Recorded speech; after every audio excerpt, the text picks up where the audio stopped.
I have been pretty pessimistic when it comes to Samsung's lineup of foldable phones, namely the Galaxy Z Fold series. Pessimistic is probably too nice of a word because when looking at the rest of the market, it is abundantly clear that Samsung is no longer the market leader. As the rumors and leaks made headlines, whatever excitement I had for the Galaxy Z Fold 6 quickly dissipated. And during Galaxy Unpacked, the larger foldable seemed like an afterthought, taking a backseat to the Galaxy Ring and even the Galaxy Z Flip 6. I understand that Buca-style foldable phones aren't as popular likely due to their higher prices, along with the fact that not everyone wants or cares about the benefits of having a mini tablet that fits in your pocket. So while many, including my colleague Derek, prefer a flip phone, it's just not my cup of tea. The 6.3-inch cover screen is 2376 by 968 pixels with fully adaptive refresh rates from 1Hz to 120Hz. In general, I like using the cover screen since it isn't always practical to open up the phone and use the larger display. It's a nice little screen for web browsing, email and TikTok scrolling. It's fine for texts and messaging, though I still don't relish typing longer messages on the too cramped virtual keyboard. The screen is probably narrower than my iPhone 15 Pro Max by a solid half inch. The inner 7.6-inch screen is 2160 by 1856 pixels with a thin flat bezel. It's a very bright screen, 2600 nits, with a crease that is less noticeable than on previous tablet foldable phones. Don't get me wrong, you can still feel and see the crease, but Samsung has done solid work reducing the little eyesore so that it's getting closer to being unnoticeable. Visually, the Galaxy Z Fold 6 has a lovely, colorful and contrast-rich tablet display, perfect for virtually any task. I enjoyed watching Netflix and Max videos as much as I liked playing games like Call of Duty Mobile and Asphalt 9. It's great for browsing websites and long articles. In tablet mode, the Galaxy Z Fold 6 is very comfortable to hold. In flex mode, which is what Samsung calls it when you fold the screen 90 degrees and set the Galaxy Z Fold 6 on a flat surface, the display is useful for video watching and video calls, though I didn't like typing on it. As smartphones look more and more alike, so manufacturers differentiated their designs with unusual and sometimes ill-conceived camera arrays. If I were in charge, I'd aim for stability, or at least what Samsung has done with the Galaxy Z Fold 6, polish and professionalism. The 3-camera array on the back is prominent, but I like how each lens looks a bit like a prosumer camera lens. That's the good news. The not so good news is that Samsung didn't do much to upgrade this array and the cameras on the last Z Fold 5 were a disappointment. This is essentially the same camera specs as you'll find on the Samsung Galaxy S24. Here is how the 3 cameras break down. 50 megapixel wide angle, f1.8 aperture, 12 megapixel ultra wide, f2.2 aperture, field of view is 123 degrees, 10 megapixel 3x optical zoom with aperture 2.4. It's a good set of cameras and I took dozens of lovely photos in Paris under all sorts of conditions. Colors and sharpness are good across the board, low light performance is generally fine, macro photography is non-existent, portrait mode image of people and pets was gorgeous. I'm especially impressed with the color quality and details. This is clearly due to Samsung's significantly updated Pro Visual Engine, which is the computational bit of a Samsung's smartphone photography pipeline. It just gets better and better at understanding reality. That's it, Samsung still makes skies too blue. Here is some camera samples of Samsung Galaxy Z Fold 6.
Even with these designs and minor camera updates, the real story of the Samsung Galaxy Z Fold 6 is Galaxy AI, Samsung's artificial intelligence platform that reaches into photography, image editing, text messaging, search, writing, drawing, health, and translation services.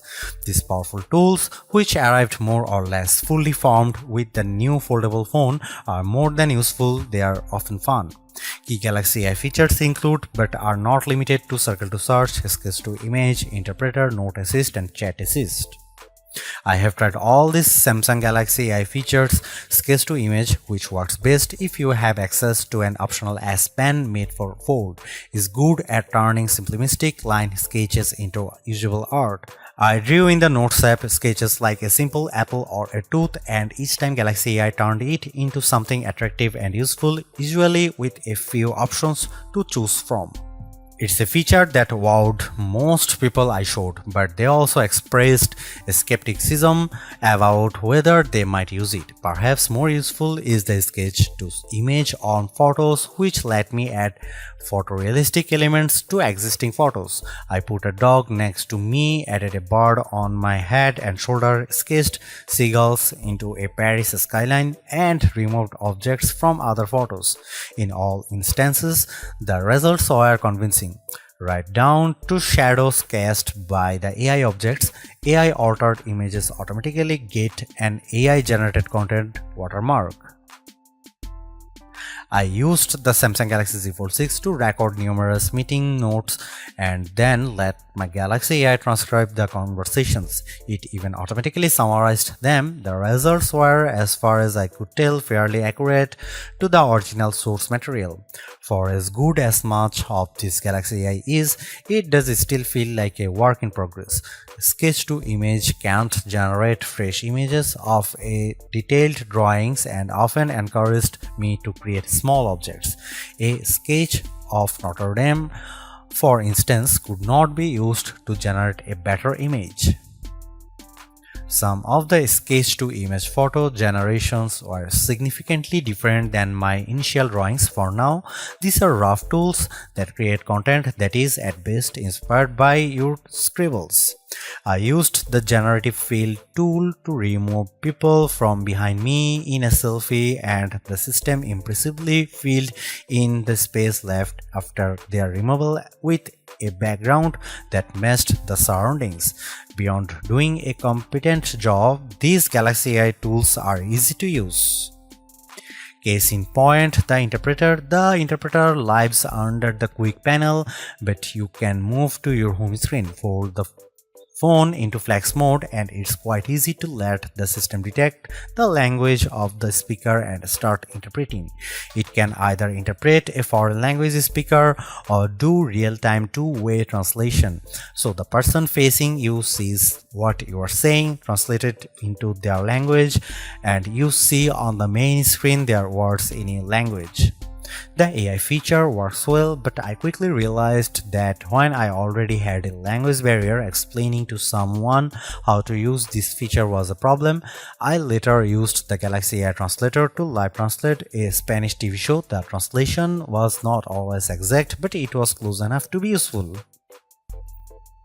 The Galaxy Z Fold 6 represents Samsung's latest in performance hardware. It has a larger vapor chamber, which should help with heat dissipation, especially during intense activities like gaming. In my gaming experience with S Fold 9, I didn't notice the phone getting warm, so maybe the vapor chamber is doing its job. Not only does the Galaxy Z Fold 6 use Qualcomm's latest silicon, but it also gets a bespoke version of the Qualcomm Snapdragon 8 Gen 3 for Galaxy chip, which gives a small boost to clock speeds.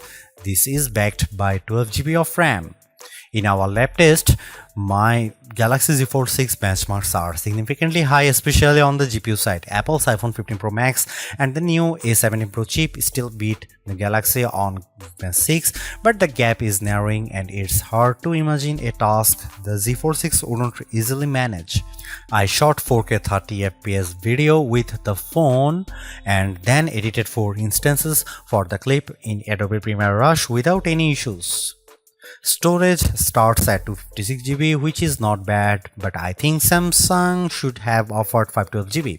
You can up the space to 1 TB if you are willing to pay $2,259 at least. A word about these prices: the Galaxy Z Fold 6 is an expensive handset starting at $1,899, but Samsung usually has fantastic trade-in deals and sales, and it's unlikely you will pay full price, so be sure to shop around before buying. The Galaxy Z Fold 6 uses a 4400 mAh dual battery, and between our lab tests and my own testing, I'd say you can expect between 10 and 11 hours of battery life depending on your display settings and other factors. Samsung Galaxy Z Fold 6 is Samsung's most comprehensively thought out foldable to date. The cleaner, more pro design looks fantastic. It's comfortable to hold and pocket and is far more versatile than your average phone. It's thinner with a less noticeable crease, and that's a major bonus. So is the banked-in Galaxy AI, which is not always useful but can be tremendous fun. The cameras could be better, but I still like the images they capture. The price may be my single biggest sticking point, but you may want to hunt for good deals because the Samsung Galaxy Z Fold 6 is so worth it. Thanks for watching. See you in the next one.